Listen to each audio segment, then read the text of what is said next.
अरावली पर्वतमाला में 100 फीट से ऊंचे पहाड़ों को लेकर जिस तरह खनन का मामला सामने आया कि उनको अरावली पर्वत श्रृंखला से बाहर माना जाए और वहाँ खनन के पट्टे जारी किए जाएँ, जिस तरह की एक कोशिश थी उस पर हालांकि जिस तरह की पूरी राजनीति चालू हुई है वो अभी तक पूरी चरम के ऊपर है।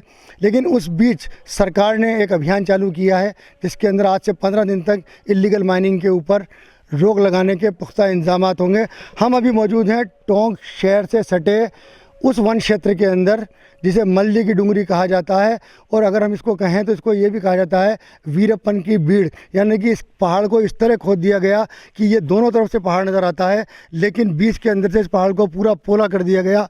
चेजा पत्थर की ये खान है। पूरा आप देख सकते हैं किस तरह यहाँ पर पूरा पानी आप देख सकते हैं, गहराई तक पानी भरा हुआ है।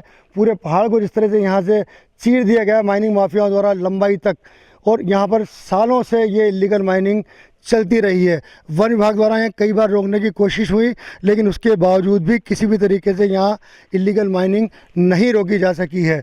आप देख सकते हैं पहाड़ों के ऊपर बिल्कुल जिस तरह यहाँ ब्लास्टिंग की गई, ब्लास्टिंग के बाद यहाँ पत्थर नीचे आपको पड़े हुए दिख जाएंगे।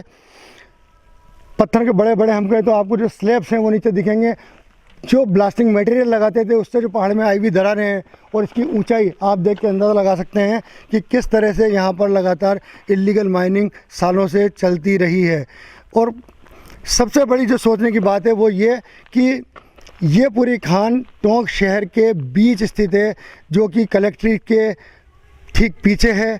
वन विभाग से महज 1 या 2 किलोमीटर की दूरी पर स्थित है और आसपास पूरी बस्तियां मौजूद हैं, लेकिन उसके बावजूद यहाँ इल्लीगल माइनिंग लगातार जारी रही है। हम आपको आगे और दृश्य दिखाएंगे कि किस तरह से आप देखेंगे कि इन खानों के बीच के अंदर जो है वो रास्ता बनाया गया है और उसके बाद ये लगातार रास्ता अंदर जा रहा है, यानी कि पहाड़ दोनों तरफ से पूरी तरह से साबुत दिखते हैं और उसके बीच के अंदर पूरा इल्लीगल माइनिंग का जो खेल है वो चलाया गया है।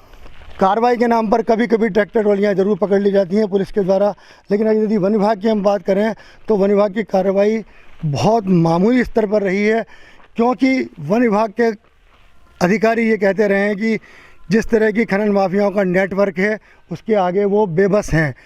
उनका जो रेकी करते हैं, रेकी करने के बाद पूरी माइनिंग होती है और उसके बाद यहाँ से पत्थर चोरी छुपे ले जाया जाता है, जो कि शहर के बीच जाता है। वहाँ कभी कभी गाड़ियाँ पकड़ ली जाती हैं। आप देख सकते हैं किस तरह से इस पहाड़ के बीच के अंदर रास्ते बनाए गए हैं और उन रास्तों से ही ट्रैक्टरों की आवाजाही सालों तक चलती रही है। ये सिर्फ एक वानगी है जो हम कह सकते हैं कि जो टोंक शहर के पास की मौजूद है, लेकिन अरावली के अंदर जिस तरह खनन को लेके अभी एक तरह से पर्यावरण प्रेमियों ने विरोध जताया, कांग्रेस ने इस मामले को हॉट किया, उसके बाद अभी अभियान चालू करने की बात हो रही है। और आज ये हम देखें तो यहाँ बिल्कुल किस तरह की अभी फ़िलहाल कोई गतिविधि भली नज़र नहीं आ रही हो, लेकिन यहाँ सालों से ये खनन चलता रहा है और शायद अभियान के बाद ये फिर वापस शुरू हो जाए। मनोज तिवारी, टोंक।